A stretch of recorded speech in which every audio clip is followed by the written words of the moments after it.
Sasa. So. Niete. Nini weka hiyo bwana? Ama ngoja sema tupige kati tena. Huyu jamaa anapenda ngoja wapige kati.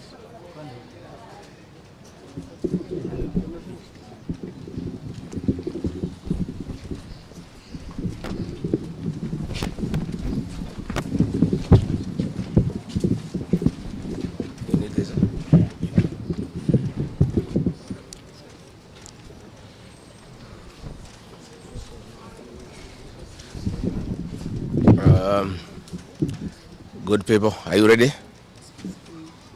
You are? Thank you very much. We are here at the current hospital.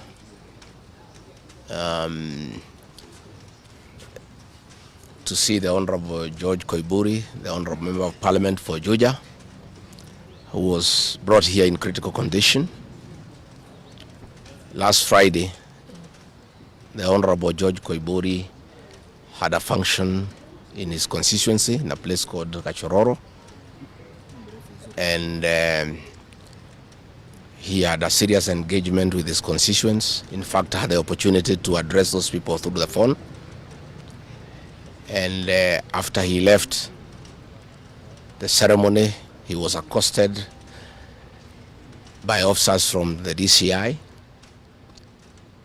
who chased him, and he was able to escape using a motorbike with the help of the local constituents.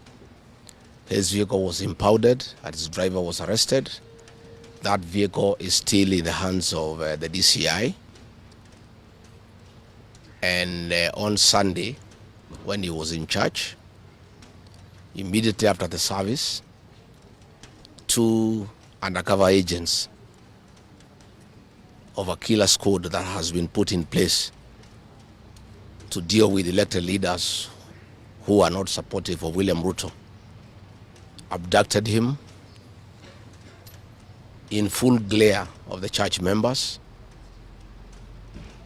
and in the process almost harmed his wife. It is not known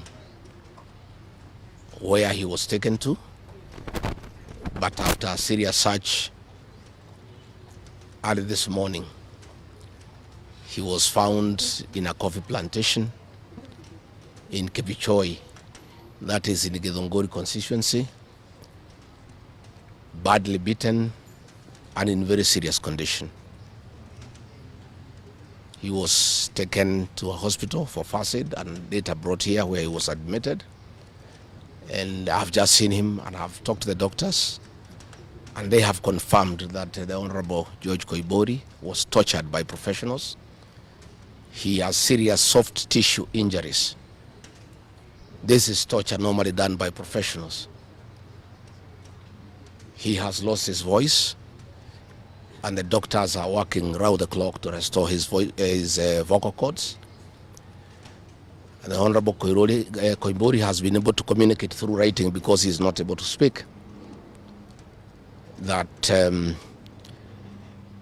some chemical was administered through inhalation, and the doctors have told us that preliminary investigations confirm that that chemical has interfered with his vocal cords. The doctors have assured us they are doing everything within their power to make sure that he is out of danger. They have taken blood and urine samples to private laboratories, different ones, so that they can establish what could have happened in matters poisoning. You remember last weekend I said that a special squad had been set aside and now we have confirmation that President William Ruto, CS for Interior Kipchumba Murkomen, and the Deputy Inspector General, Mr. Eliud Langat, all from the Kalenjin community, have put up a squad to deal with leaders who are opposed to this regime. The Honorable Kipchumba Murkomen has sent a message to us through common friends that his appointment to the Ministry of Interior is to make sure that William Ruto is re-elected as president and to deal with anybody who can stop that objective.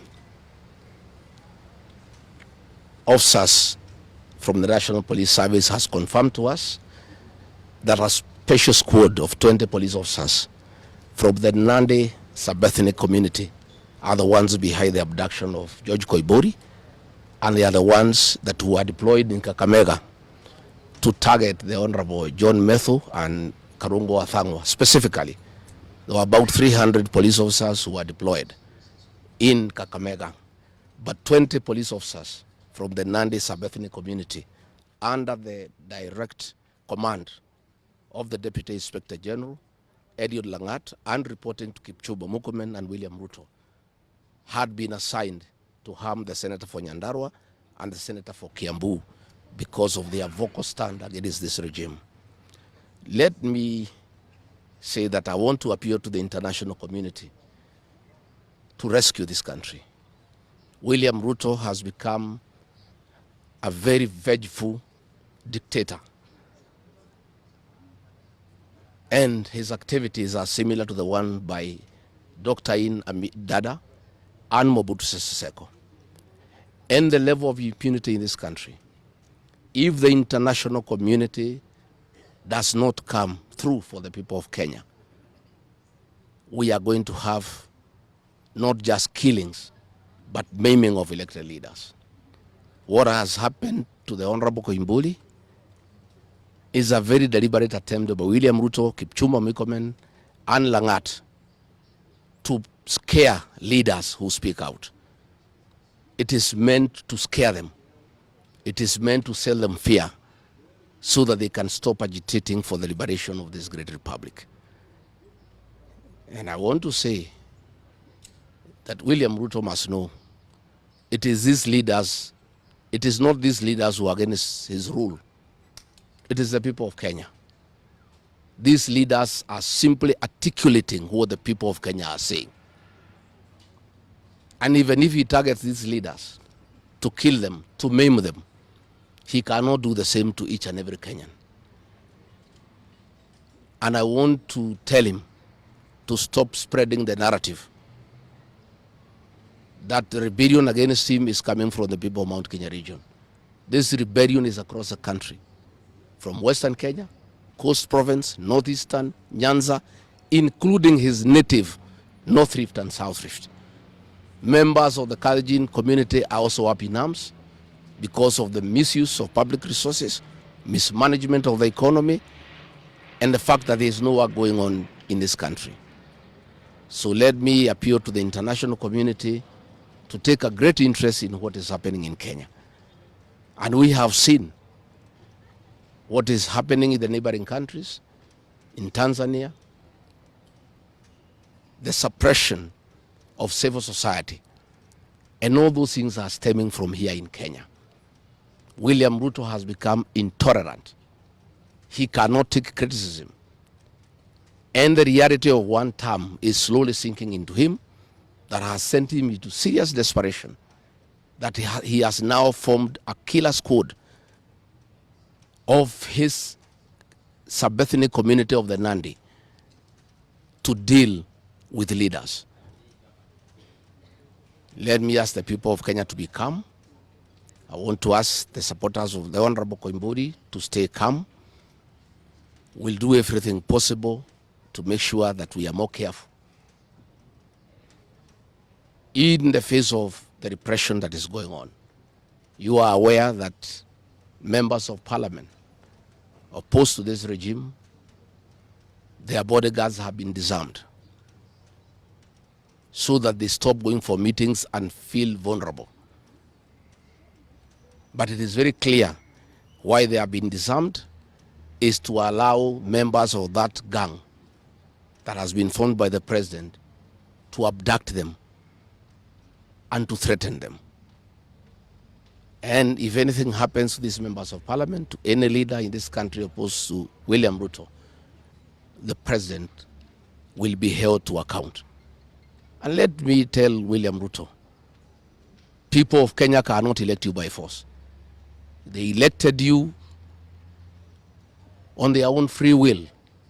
You are a popular leader 3 years ago, and you messed yourself up through bad governance, one-man rule, theft of public resources, wanton corruption, and tribalism. You cannot blame any of us here for the situation you find yourself in. The one-term movement is unstoppable, and there is nothing the president can do. He can kill these leaders, he can abduct them, he can torture them, but he cannot do that to all the people of Kenya. So I want to urge members of parliament and senators and others not to give up. Nobody can die from morning to evening. You can only die once. And the tree of liberation will be watered by blood. The Honorable George Koimburi is a hero of the Kenyan people. What he has undergone, the torture, the pain he is in, the anguish to his family members is not in vain. This liberation will take place, it will happen. And let me conclude by asking the Kenyan people not to be intimidated. Kenya is a constitutional democracy.